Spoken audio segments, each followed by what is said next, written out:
Have you and your spouse ever gotten into the world's biggest fight?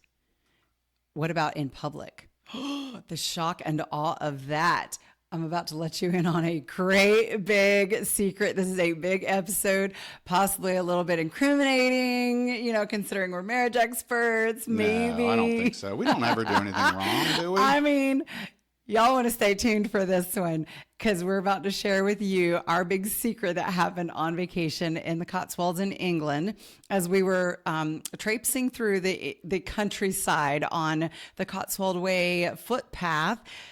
And we got into a massive shouting match in the middle of the sheep field. I think we frightened those sheep. Right. It was a beautiful place that gorgeous. We were at. And gorgeous so location. It's kind of a shame that this happened, but hey, it was a learning experience, right? Yeah, it really was. And so we're going to use this really horrible, embarrassing example to kind of break it down. Like, what went wrong? Why did it go wrong? And what can we do better next time? So buckle up. Let's go. All right, let's do it. I'm ready. All right. So we are going to get back to the hotel, and I've got a way, and it's based upon what the people at the place told us how to get to. And so it's going to be a straight shot, and let's start walking. You ready to walk? Yeah, I mean, I agree. Let's go. Let's just try it. We've enjoyed these footpaths already, on our vacation. So let's go. I think the path is over here. Like, this looks like the path through the sheep field. So where are you going? I'm a little confused right now. I'm going directly straight forward. We've got to take a straight path right back to the hotel. We can't be meandering. We've got to go straight. No, I mean, I know the guy said the path follows along the road, but the path looks like it's going this way and it just kind of meanders around. No, that's completely the opposite. That is going completely away from where we're going. You're walking down by the river. What do you? No, because that's where the path goes. So why wouldn't we follow the path? Why are we going to walk through all of this? Because stepping we're going over piles of sheep away stuff from where we need to go. We are. But it's going to come back around. If you we have to follow the path. That's the way to go. I think we're both wrong here, and I think you just need to admit it that we both are wrong. And well, then if we're both wrong, then how do we get home? What are we going to do? You know what? Because we can't walk on the road. I think I'm done. I'm done. I'm hot. I'm tired. I just want to get back to the hotel. We've got other things we need to do. I'm walking back up. Yeah. I'm done. Yeah. I'm walking back up. No, I'm done.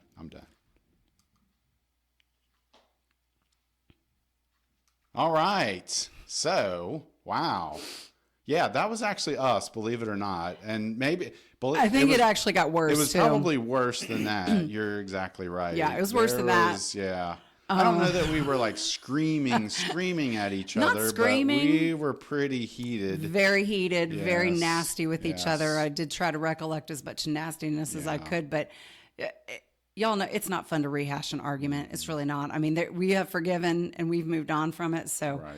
yeah. Yeah, that was a little bit of just kind of play. Well, we weren't really playing there. Those I things was were actually said. starting to feel like I was getting a little bit, Yeah. as we were talking. But Yeah.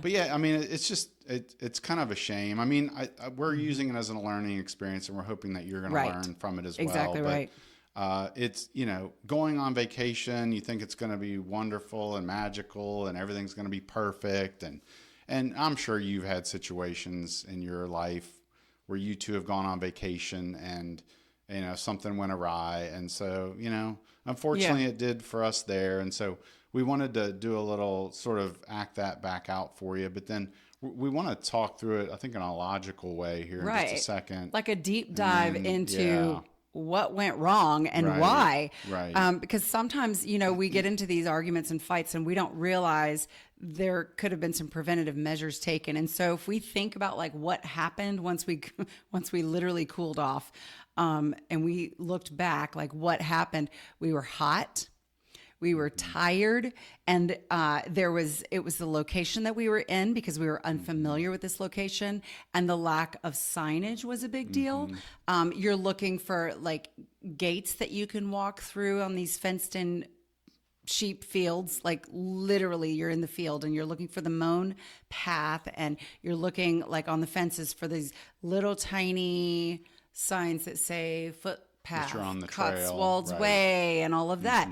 if you're from around there, you're familiar with it. If you're not, it can be a little frustrating. And that was not the first transportation issue that we had Right. experienced. And Yeah. this is probably 8-9 days into our vacation. And we had, I don't even know how many transportation issues. And so we were just kind of like, done. Yeah, We were done. You're getting into I think the buildup of what happened before, which is good Yeah, because we're gonna that's get there. important because a lot of times the arguments that we're having aren't really specifically about that thing. Yeah. It's maybe about some things that happened previously. Right. And All that you and frustration I in you. had run into some snafus. Remember we were trying to take a train from London to, was it Stratford? Yep.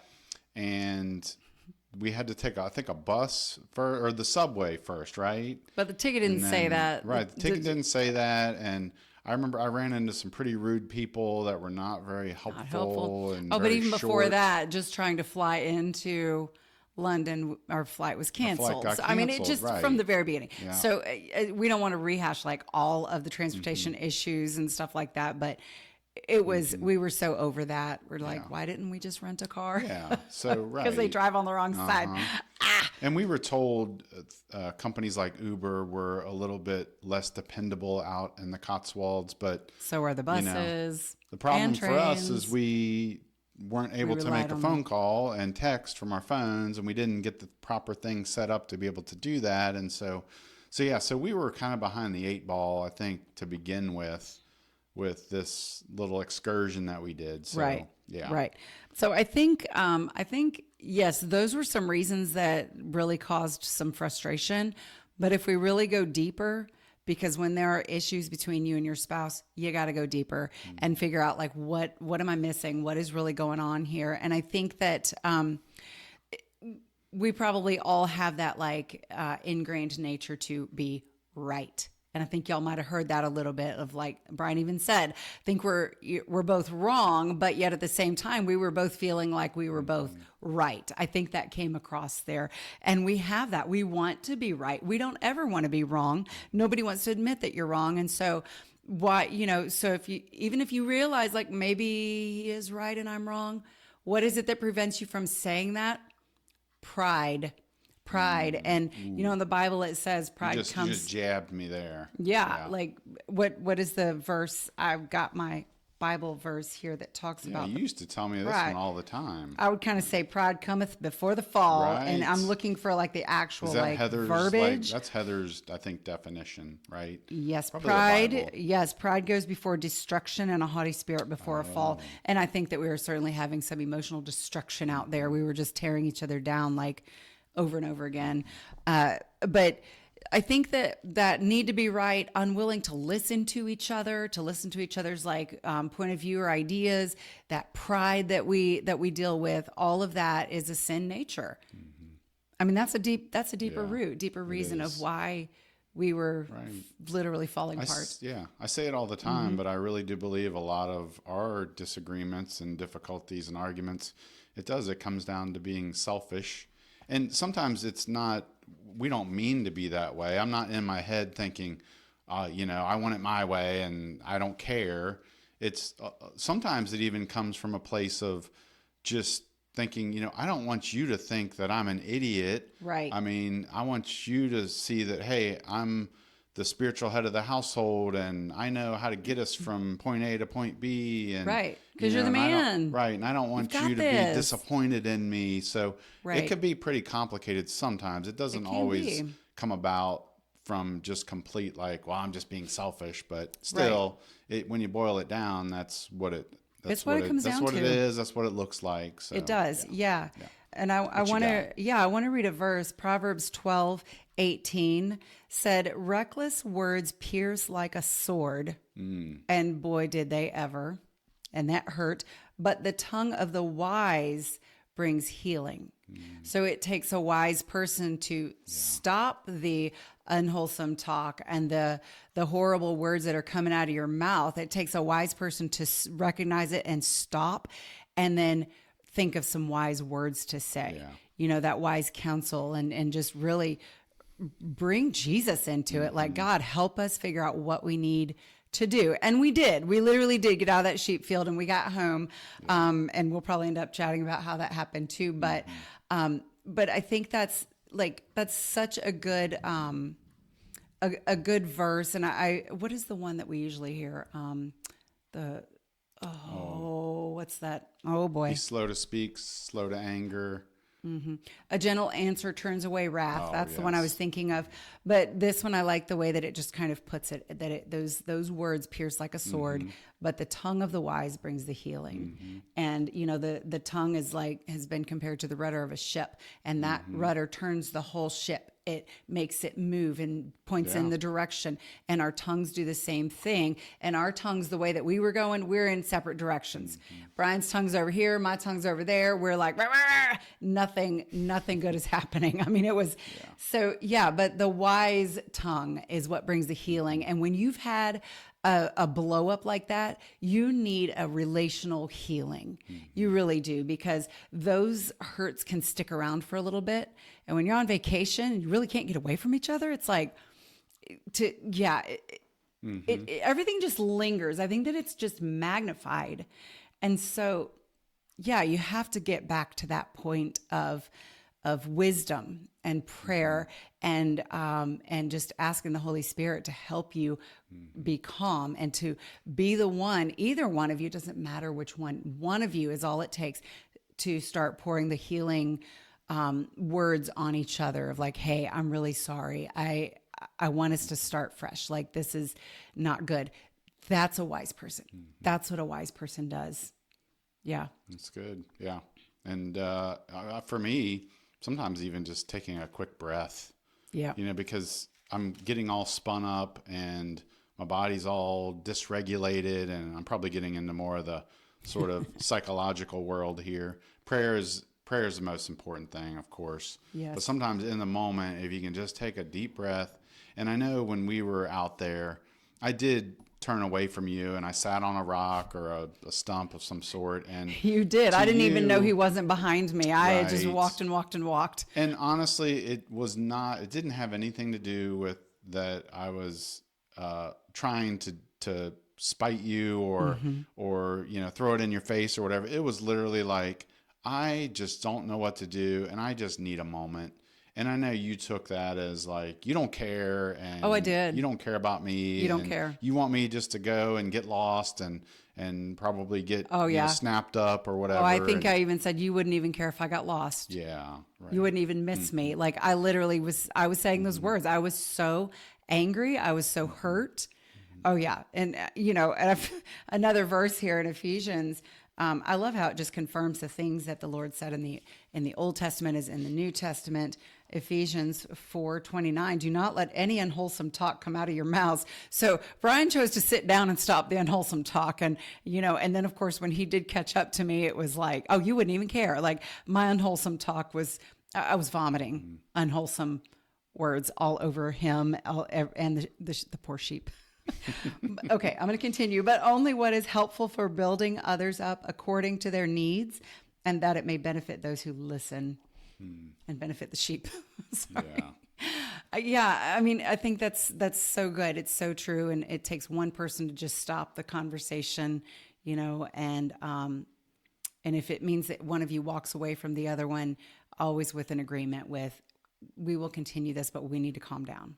And I know that we talk that, but I don't think that we actually said that to each other. Right. So he didn't tell me what he was doing. He just chose to sit. So we went wrong in so many ways. Don't do what I say, not what I do. This is a prime example of that right there. Cause right. Yeah. I look at things, and when arguments happen, it's like, we have to look back and go, when we're kind of reanalyzing it, what could we have done before it happened? Sort of the preparation or the plan. What could we do during when it's going on? And then what do we do to repair it after it's over? Right. And I think in those three ways, when I think about the plan, maybe we could have, gotten the app that we needed to be able to make phone calls was one thing that we could have done. Right. Prior to leaving the States. Yes. Yeah. Yes. And then, during exactly everything that you said, I'm not going to kind of go over that again, but just talking differently to each other and breathing and praying. Right. and that. And then after the fact, it's like, can we come back to each other and repair things? Right. And I do have to say, I think you and I, that's probably one of our strengths, is repairing. We Yeah. tend to not let things linger and go on, because we've heard stories of people that we know. We're not going to name names, but sometimes we've heard friends will go on vacation and then the other one won't speak to the spouse for a couple days, and it's like, I don't know about that one. I know that while we sat there, I did not speak to you for quite some time until we probably did make it back to the hotel. Yeah, but what it was did that, linger 30 for minutes, an hour? 45 minutes, an hour. Like, it's still not good, but I was still simmering down, and I couldn't simmer down away from him because, well, we were on vacation together, and we're like, there's nowhere to go.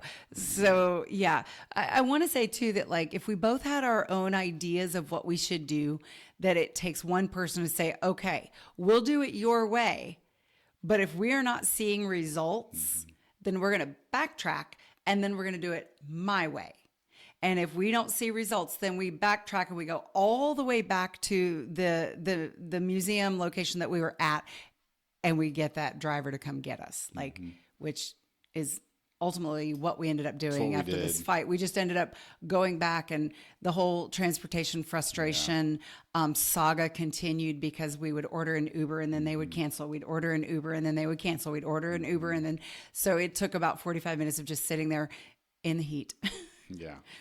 Angry, silently angry with each other, waiting on our Uber driver to come get us. So this kind of reminds me of, if you're having a fight or an argument, not getting along, just like we said, you know what, we need a professional to be able to take care of what our needs are. I mean, it could be for you that maybe that's a counselor. I know sometimes, it's hard to be able to hear each other and to talk and get through and understand. And sometimes you do need that third party. So anyway, that could be very helpful. But I don't know. Have we pretty much exhausted I think this so. thing? Because we were exhausted. I know that. Oh my gosh, we were exhausted. Yeah. And one thing that I was going to say, that, like, while all of this was going on, we just continued to rehash where the other person went wrong. And that wasn't helpful. That was not helpful, because just the defensiveness, like it was like 6-foot steel walls, iron walls between us, like the defense mechanisms kick into high gear, and blaming each other. Those are just things that you really have to watch out for when you are in one of those arguments with each other. So I think just to rehash all of this, I would say, like Brian said, take some deep breaths and choose your words wisely and carefully and prayerfully. Walk away with the intention of coming back to talk calmly about it. What else? Anything else? I think we've hit on. Hit on a lot of the main points, if you need right? It. Yeah. Yes. And I think we determined through with that what happened. I think you were about 80% at fault, and I was about 20%. Oh my Is that gosh! right? Here we go. Oh again. No, that's probably not. We might need to talk a little bit more after this is over. So. I think we are good, right? Yeah. All right. We are good, yes. All right. Well, you want me to close this on out? All right. So, again, thank you so much for joining us. And before you go, make sure that you are subscribing, liking, following this wherever you are hearing it or seeing it. Will definitely help us get the word out to others. And it'll also help you stay in touch better as well. And we want you to pick up the free 10 Practical Communication Strategies workbook. It will be very helpful to you and your spouse to go through this together. It's a free resource, and we'll put a link wherever you are hearing or seeing this. Until then, take care, everybody.